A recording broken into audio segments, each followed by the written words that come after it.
Bonjour.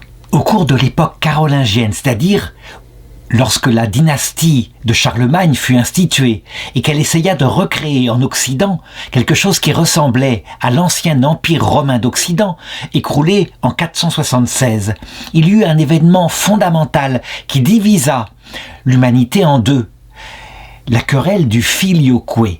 Je voudrais en parler à l'occasion de la vie, du récit sur la vie d'un des saints docteurs qui défendit le filioque, c'est-à-dire l'introduction dans le credo de Nicée-Constantinople de la formule « Le Saint-Esprit procède du Père et du Fils, filioque et du Fils ». Il s'appelait Saint Paulin d'Aquilée et il fut nommé par Charlemagne archevêque de la ville d'Aquilée dans le nord de l'Italie. Mais il fut aussi un grand savant. On disait même qu'il était la plus grande lumière de la chrétienté de son époque, en tout cas en Occident, puisqu'en Orient, où la culture n'avait pas été détruite par les invasions barbares, il y avait dans l'Église, qu'on appellera à partir de 1054 l'Église orthodoxe, il y avait des grands savants à cette époque-là, qui d'ailleurs combattirent la théologie que défendait saint Paulin d'Aquilée.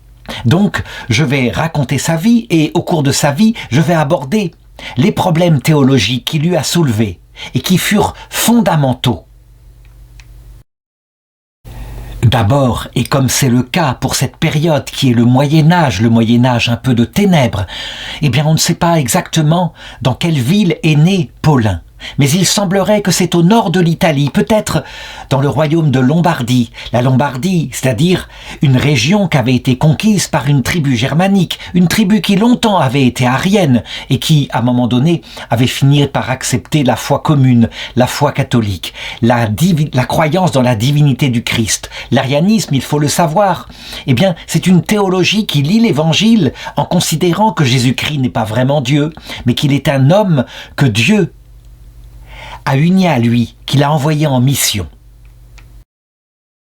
Certains ont pu penser que Paulinus, c'est ainsi qu'on l'appelait, était né aussi dans la partie germanique, donc un peu plus au nord, dans la partie où l'on parlait allemand. Mais en réalité, on ne peut pas se prononcer. Ce qui est sûr, c'est qu'à cette époque-là, ou du moins au moment où il arrive, il y a partout, en Gaule et en Italie, des tribus germaniques qui, poussées par les Huns, ont fini par s'installer.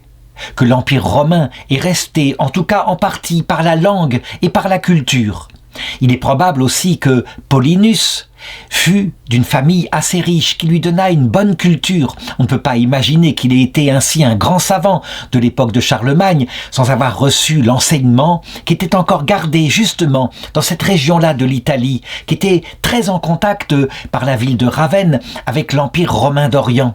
En effet, il faut savoir que jusqu'à la chute de l'Empire romain, il y avait en Occident la culture classique qui était enseignée aux enfants, avec des précepteurs, des cours de grammaire pour leur enseigner à lire, à écrire, à pouvoir consulter les auteurs, des cours de rhétorique pour apprendre à manier la langue, à pouvoir s'en servir de manière habile par la poésie, quelquefois par la rhétorique, à savoir le rôle de l'avocat. Et puis, des cours de philosophie et de théologie pour le but ultime, le but grandiose, atteindre la vérité par la philosophie, l'atteindre par l'observation de l'homme et par la théologie à travers la révélation venant de Dieu.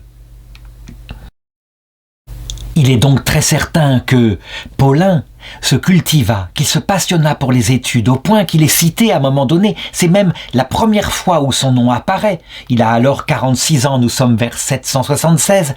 Il apparaît comme un maître de grammaire, ça veut dire un professeur qui enseigne aux enfants les bases qui leur permettront ensuite de se cultiver. De même, à notre époque, on le voit bien, lorsque les enfants apprennent, ils commencent effectivement par maîtriser la langue. C'est ce qu'il y a de fondamental, mais pas forcément de plus ultime. Donc, s'il était un maître de grammaire, ça ne l'empêchait pas d'être un maître dans les autres disciplines, aussi bien la rhétorique que la dialectique. Le document où il apparaît est un transfert de biens, de fonds d'une certaine somme d'argent à son compte. par Charlemagne, l'empereur, dont la capitale est à Aix-la-Chapelle. Charlemagne, il faut le savoir, c'était un descendant d'un maître de palais de la dynastie précédente, la dynastie mérovingienne, qui elle-même était issue du roi Clovis. Mais le destin et son talent, son énorme énergie fait qu'il réussit par ses conquêtes à établir une sorte d'unité de l'Occident, pas de l'Occident tout entier bien sûr, mais en tout cas de la Gaule, d'une partie de l'Espagne, d'une partie de l'Allemagne et du nord de l'Italie, en particulier par sa guerre, la guerre qu'il fit au roi des Lombards, qui voulait s'opposer au pape, donc prétextant la défense qu'il fallait faire du pape de Rome qui était en danger. Eh bien, Charlemagne envoya une expédition militaire et il s'imposa comme empereur au roi de Lombardie. À cette époque-là, en 776 et puis jusqu'en 782, Charlemagne, qui a atteint le sommet de sa gloire, essaye de réunir à sa cour, du côté d'Aix-la-Chapelle, les plus grands savants de son temps. Il les récupère là où il entend parler de leur notoriété. Il récupère en particulier Alcuin, mais aussi Arne de Salzbourg, Paul Diacre, Théodulphe d'Orléans, qui lui est un évêque, un brillant théologien. Et par la même occasion, il récupère ce maître de grammaire, ce Paulinus, qui est prêtre et qui se trouve nommé à la cour d'Aix-la-Chapelle sous le nom de Timothée. On a même quelques documents où il apparaît. Je voudrais ici en montrer une photographie. Ce texte qui est peut-être écrit de la main même de Paulinus ou peut-être recopié plus tard par un moine, eh bien, c'est le syllabus, ça veut dire le résumé de sa foi, un texte où il établit une sorte de credo qu'il rédige à sa façon. Car il faut le reconnaître, à l'instar de Théodulphe, l'évêque d'Orléans, eh bien, Paulinus est un excellent théologien, un théologien brillant. Il est tout à fait formé aux débats théologiques qui ont lieu en Orient, qui sont plus habituels, puisque là-bas, on a l'instrument philosophique, avec la philosophie d'Aristote, tous les instruments qui permettent de réfléchir sur ce que c'est que la Trinité, un Dieu unique en 3 personnes, mais aussi sur la personne du Christ. Il faut maîtriser des notions comme une nature, qu'est-ce que c'est qu'une personne, bref, on le voit. Et d'ailleurs, le philosophe Alcuin sera là aussi. Dans la cour de Charlemagne, il y avait obligatoirement des débats théologiques de très haut niveau, auxquels l'empereur participait, lui qui n'était pas totalement illettré, mais tout de même, je dirais qu'il ne pouvait pas lire les livres directement, mais qui entendait les débats oraux. Évidemment, l'empereur a besoin de tels hommes qui sont fidèles, qui sont loyaux. Et donc, après la prise de pouvoir sur la Lombardie, dans le nord de l'Italie, eh bien, c'est Charlemagne lui-même qui choisit Paulinus pour l'établir à titre de patriarche de la ville d'Aquilée. Voici une carte qui indique où elle se trouve, on voit bien, c'est en plein territoire de Lombardie. Évidemment, on pourrait critiquer cette pratique qui se met en place à l'époque de Charlemagne. Est-ce à lui de désigner les évêques? Est-ce que ça ne devrait pas plutôt être au pape de Rome?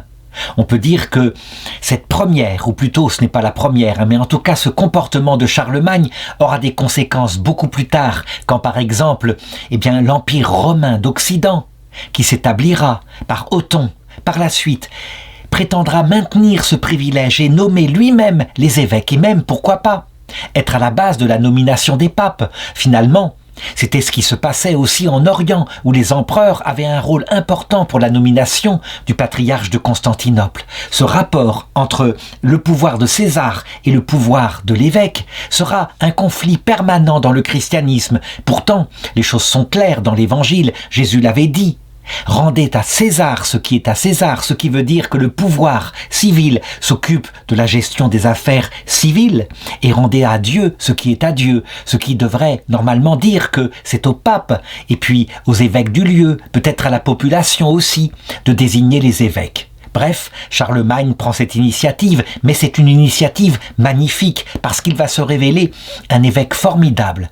Non seulement il s'occupe avec la fortune qui est mise à sa disposition du bien du peuple, ça c'est une charge traditionnelle des évêques de cette époque-là. Il fait la charité, il crée des hôpitaux, mais il s'occupe de ce qui est sa fonction propre, la fonction de magistère, défense de la foi catholique. Il est en outre un grand prédicateur, et aussi un poète, mais j'en parlerai tout à l'heure. Ça veut dire que son rôle d'évêque qui consiste à prêcher au peuple de Dieu depuis sa cathédrale, de sa chaire, l'évangile, eh bien, il s'y attache avec un grand zèle. Mais il va être confronté à deux problèmes théologiques à son époque, et le premier, il n'est pas le seul à le combattre, c'est le problème de l'hérésie adoptionniste. En effet, en Occident, voici que des théologiens se sont levés qui ont dit « Le Christ, certainement, est le Fils de Dieu. C'est clair, c'est marqué textuellement dans l'Évangile, il est même le Fils unique. Cependant, il ne l'est pas de n'importe quelle façon. Et ce n'est pas vain si cette hérésie-là est née ainsi dans le territoire de la Lombardie en particulier. L'adoptionnisme consiste à dire que le Christ est une personne humaine qui a été adoptée de manière totale à cause de sa fidélité par Dieu. Et donc nous sommes des enfants adoptifs, mais avec de grands péchés. Lui est adopté totalement au point de devenir le Fils unique de Dieu. Évidemment, c'est une hérésie terrible, une hérésie qui, on le voit, est issue de l'arianisme.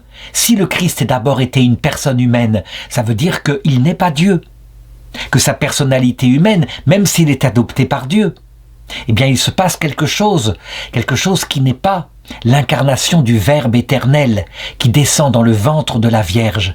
Il ne se passe pas cela.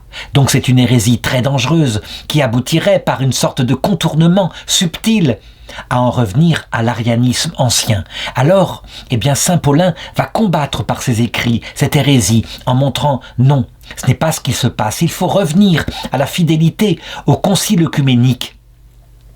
Le Christ est la personne du Verbe qui s'est incarné dès le départ, au commencement, dans le ventre de la Vierge Marie. Et l'union entre ces deux natures est une union hypostatique, ça veut dire une union qui fait un seul être, l'être de la personne du Verbe devenu homme. Ce qui veut dire que sa nature humaine n'a jamais été une personne, ça veut dire un être indépendant, jamais. Elle est une nature humaine complète, avec un corps, avec une sensibilité, avec une intelligence, une volonté. Mais l'union est dès le commencement de sa conception dans le sein de la Vierge. Les choses sont très précises, et je l'ai dit, il exprime les choses avec clarté, il devient une lumière de l'Occident.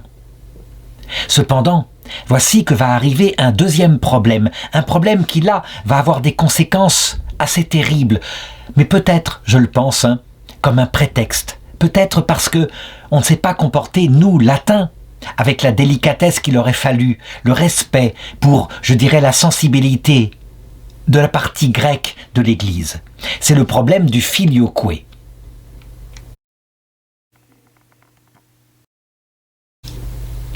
La question de l'Esprit Saint dans la Trinité est une question fondamentale. Parfois, il peut y avoir certains qui disent « mais non, c'est secondaire. Ce qui compte, c'est qu'il faut aimer Dieu et son prochain. » En réalité, nous ne pouvons aimer Dieu comme un ami en connaissant son cœur. Et son cœur, c'est sa vie éternelle trinitaire. Donc, il y avait eu dès le début de l'Église de grands docteurs de l'Église comme saint Augustin qui avaient réfléchi à ce statut de la Trinité. Qui est-elle? Comment admettre qu'il y a un seul Dieu et que en Dieu il y a réellement trois personnes? La chose avait été élaborée peu à peu, et je dirais le concile de Nicée, donc vers 323, est le concile qui se penche en premier sur cette question, qui avant était, je dirais, fortement, qui secouait l'Église avec des gens qui avaient des opinions différentes. Pendant le concile de Nicée, Arius en particulier, celui qui nie la divinité du Christ, mais qui en conséquence nie aussi la véritable Trinité en Dieu, est condamné. Saint Athanase, le patriarche d'Alexandrie, dès le IVe siècle, va élaborer un credo où on voit apparaître pour la première fois, je crois que c'est vraiment la première fois, où on voit apparaître que le Saint-Esprit, nous y croyons, et qu'il procède du Père et du Fils. Saint Athanas n'est pas n'importe qui, hein. C'est véritablement le champion de la foi catholique. Il a été conduit en exil une trentaine de fois, il a risqué sa vie, mais il a défendu les conclusions du concile de Nicée. Il y a même un symbole qu'on appelle le quicumque, un symbole qui fait partie du magistère de l'Église. En tout cas, lui, il justifie ainsi cet ajout du filioque en disant « nous le voyons bien dans l'Écriture ». À chaque fois que le Fils, le Verbe incarné, annonce qu'il enverra l'Esprit Saint, eh bien il dit qu'il l'enverra par le Père. On a par exemple ces passages en Jean chapitre 14 verset 16. « Je prierai le Père qui vous enverra un autre paraclet, un consolateur, pour qu'il soit avec vous à jamais. C'est l'Esprit de vérité que le monde ne peut pas recevoir. » Et à chaque fois que le Christ nous annonce qu'il enverra le Saint-Esprit, pareil, il utilise toujours cette prière qu'il adresse au Père. Par exemple, Jean 14, 26, « Mais le Paraclet, l'Esprit Saint, que le Père enverra en mon nom. » Et donc, Saint Augustin, un peu plus tard, dira, et il établira un traité de la Trinité, que ce qui se passe à l'extérieur lorsque Dieu vient sur la terre révèle ce qui se passe de toute éternité dans la vie trinitaire de Dieu. Et donc on le voit bien, il y a un rapport pour l'apparition du Saint-Esprit ici sur terre avec la prière du Fils et l'envoi du Père. Ce qui veut dire que dans la Trinité éternelle, qui est révélée là, il y a aussi un rapport avec la procession du Saint-Esprit, non seulement à partir du Père, mais à partir du Fils. Il y aura ensuite plusieurs élaborations comme celles qui diront le Saint-Esprit procède du Père par le Fils. Mais en réalité, peu à peu, et dans la contemplation, à force de contempler ce Dieu mystérieux, ce sera la théologie de saint Augustin qui finira par s'imposer en Occident. Il faut dire que saint Augustin a écrit en latin, alors que du côté de l'Empire d'Orient, on écrit plutôt en grec. Et saint Augustin, il dit, regardez, contemplez la Trinité. L'homme a été créé à l'image de Dieu, et regardez l'esprit humain, c'est la même chose. Vous voyez bien, il y a notre esprit, et notre esprit, qu'est-ce qu'il fait en premier lieu? Pour aimer quelqu'un, il commence par le connaître. On ne peut pas aimer quelqu'un qu'on ne connaît pas. Ce qui veut dire que la première opération de l'esprit, c'est la connaissance. De même en Dieu, il se connaît éternellement. Et c'est sa vie éternelle qui est là. Et cette connaissance produit un verbe, c'est-à-dire un concept de lui-même qui est absolument parfait, parce que Dieu se connaît absolument. Et donc, Dieu, qu'on va appeler le Père, c'est une analogie. Son verbe, son concept est absolument semblable à lui, et on peut l'appeler le Fils. C'est une analogie. Il y a donc bien en Dieu un seul Dieu, puisque c'est Dieu et sa propre connaissance qu'il a de lui-même.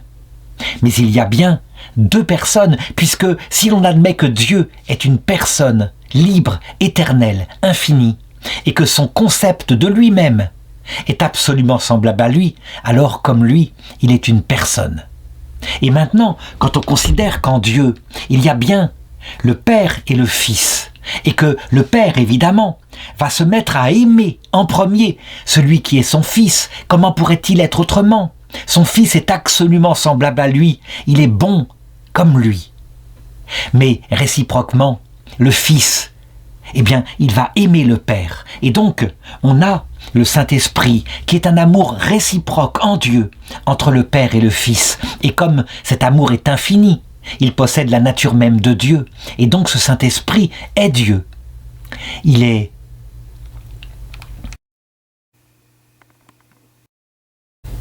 celui que Jésus, par le Père, envoie donc, lorsque Jésus se cache, il envoie sur la terre pour qu'il habite en notre cœur, ce qui est bien normal, puisque dans les missions extérieures à la Trinité, chaque personne va jouer son rôle. Le Père est celui qui envoie, puisqu'il est celui dont tout procède dans la Trinité.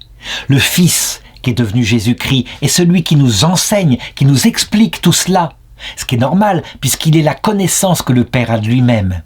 Quant au Saint-Esprit, qui vient habiter dans notre cœur silencieusement, sous la forme d'une colombe légère ou d'un souffle de vent, eh bien, c'est normal que ce soit lui qui soit envoyé par le Père et le Fils pour habiter invisiblement dans notre cœur, puisqu'il est l'amour en Dieu.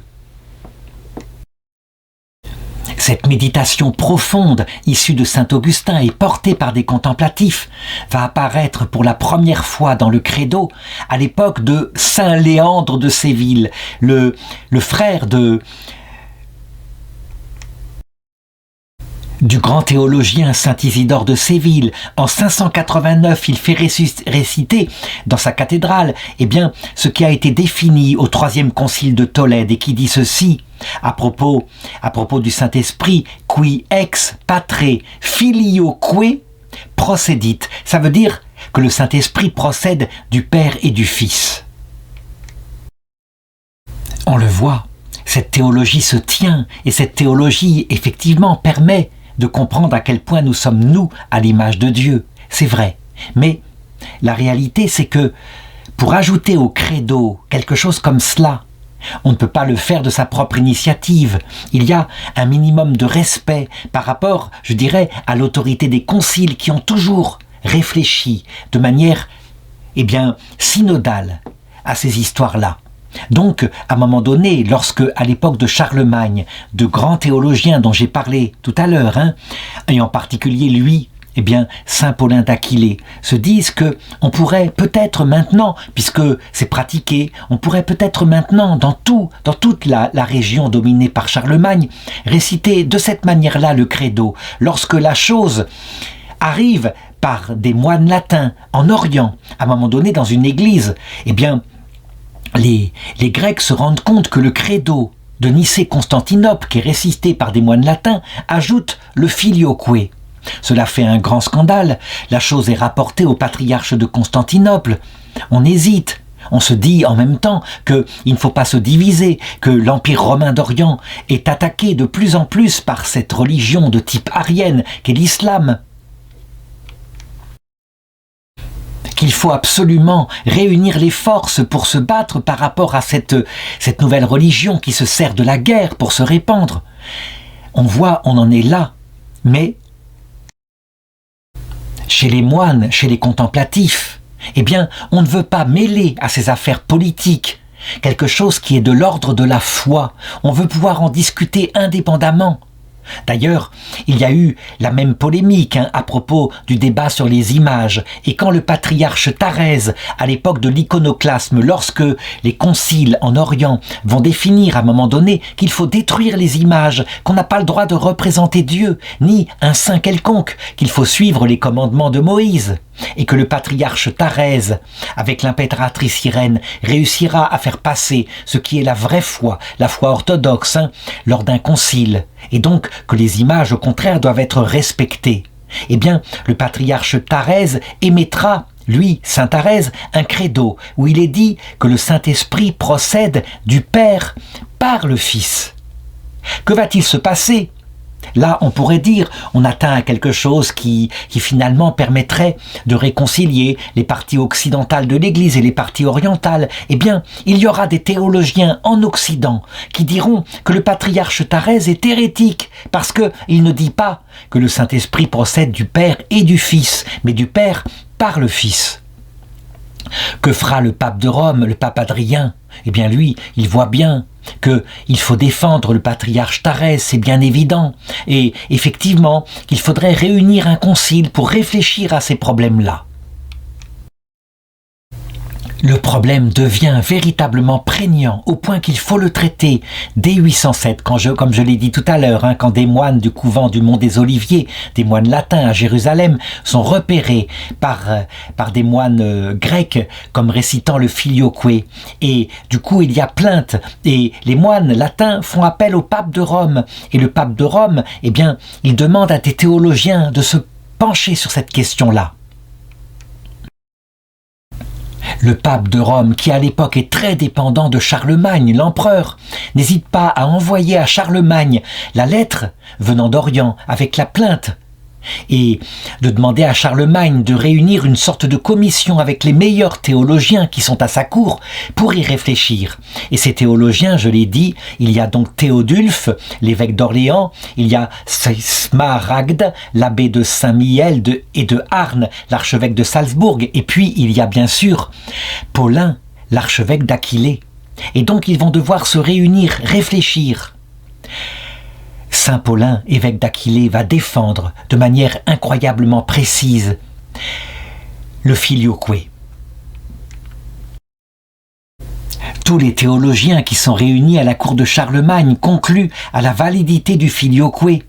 Et Théodulphe écrit à cette occasion le traité du Saint-Esprit.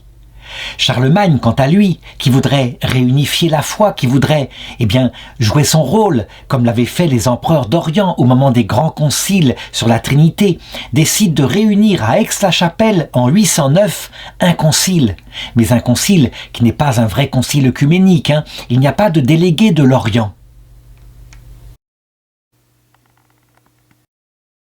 Là-dessous, évidemment, il y a des susceptibilités qui interviennent. L'Orient, qui a pensé tout jusqu'ici, en voyant du côté occidental cette espèce d'empereur qui se prend pour un successeur des empereurs romains d'Occident, qui est presque inculte et qui se permet de réunir un concile, on regarde ça presque comme un crime de lèse-majesté. Il y a beaucoup de vanité qui intervient. Il ne faut pas oublier que nous avons affaire à des hommes.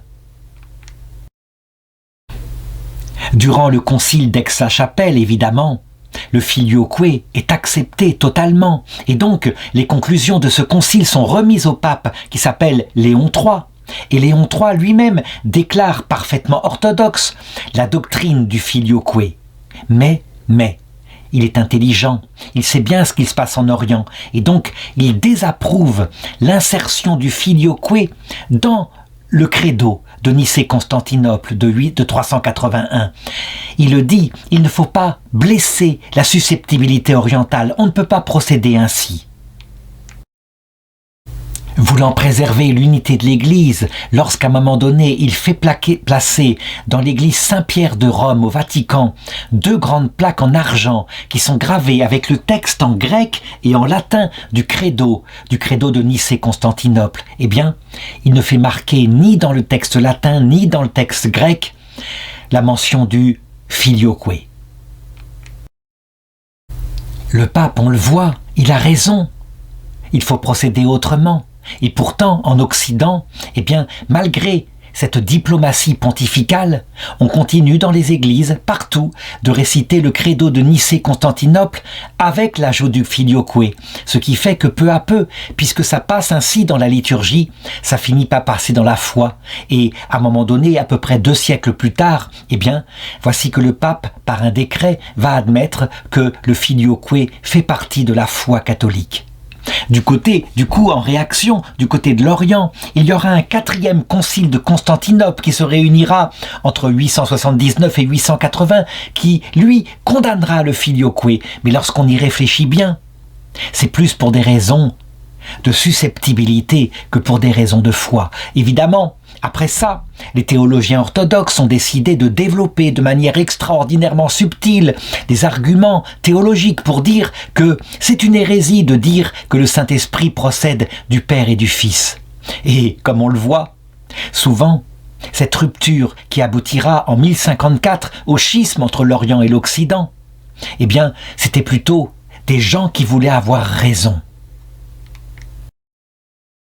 Saint Paulin d'Aquilée, en ce qui le concerne, lui, il est contemplatif sous ce rapport-là. Il défend plutôt quelque chose de merveilleux, ce jaillissement du Saint-Esprit comme l'amour réciproque du Père et du Fils.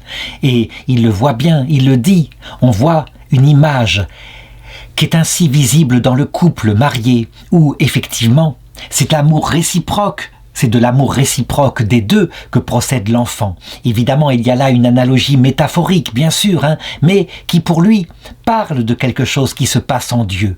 Et si Dieu a fait de l'homme et de la femme son chef-d'œuvre, ce n'est pas pour rien.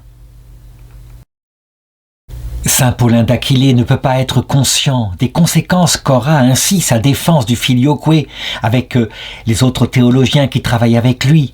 Lui, pour le moment, ça lui paraît simplement être la vérité, et il compose des poèmes. La poésie, à cette époque-là, a une grande place. C'est quelque chose qui, accompagné de la musique, évidemment, parle au cœur des gens. On a par exemple de lui un hymne à la Vierge Marie, cette Vierge qui présenta au temple, sur ses bras sacrés, le Saint Enfant Jésus. J'en lis simplement une phrase, mais qui montre à quel point saint Paulin d'Aquilée était un contemplatif. L'heureuse mère portait sur ses chastes épaules un Dieu couvert du voile de la chair. Et ses lèvres avaient imprimé de doux baisers sur le visage de ce Dieu, homme véritable, par l'ordre duquel tout fut créé, y compris elle. La poésie qui exprime l'amour s'exprime aussi chez saint Paulin d'Aquilée dans un hymne au bienheureux évangéliste Marc, docteur évangélique. Et là encore un petit extrait qui résume tout. Le bienheureux Marc, docteur de l'Évangile, avait reçu dans son cœur un rayon de cette lumière sacrée. Reflet ardent et lumineux, il chassa devant lui les ténèbres dont le monde était enveloppé. Il fut une des 7 branches, colonnes qui soutiennent l'édifice qu'est l'Église, un des 7 chandeliers d'or, un astre dont l'éclat parcourt l'univers entier. Placé à la base, il soutient, comme l'un de leurs 4 fondements, les églises qui sont sous le ciel. Et les 3 autres fondements sont les 3 autres évangiles, Matthieu, Luc et Jean. On ne connaît rien sur les circonstances du départ de cette terre de l'archevêque d'Aquilée, saint Paulin. On sait qu'il est mort en 804 et la date semble à peu près certaine. Il est fêté le 11 janvier, ce qui signifie qu'il serait mort pendant l'hiver. Il faudra regarder les saints de nos temps actuels où la mort est fondamentale pour comprendre la manière dont Dieu, comme je dirais un dernier support pour nous purifier de nos attaches terrestres, nous prépare à la vie éternelle et pour comprendre comment Dieu fait. Mais on peut penser que à l'âge de 74 ans, probablement qu'il avait, il fut d'abord malade et que à ce moment-là, par cette maladie, il apprit à se détacher peu à peu de la terre. Le sacrement de l'extrême onction est là pour aider à ce détachement parce que on ne doit rien emporter, même des grandes œuvres qu'on a fait sur la terre, pour pouvoir entrer au ciel, où là, tout ce qui était passager, tout ce qu'on a fait, et lui, il a travaillé à cela, mais tout ce qui était passager disparaît quand on voit le Christ, évidemment, de ses yeux. Il n'y a plus de questions à se poser sur le filioque. On le voit, on voit son évangile tout entier, et on voit bien, effectivement, que le Saint-Esprit, c'est l'amour infini jaillissant de toute éternité entre le Père et le Fils, qu'on contemple ensuite face à face et pour l'éternité, dans cette vie trinitaire du Dieu unique.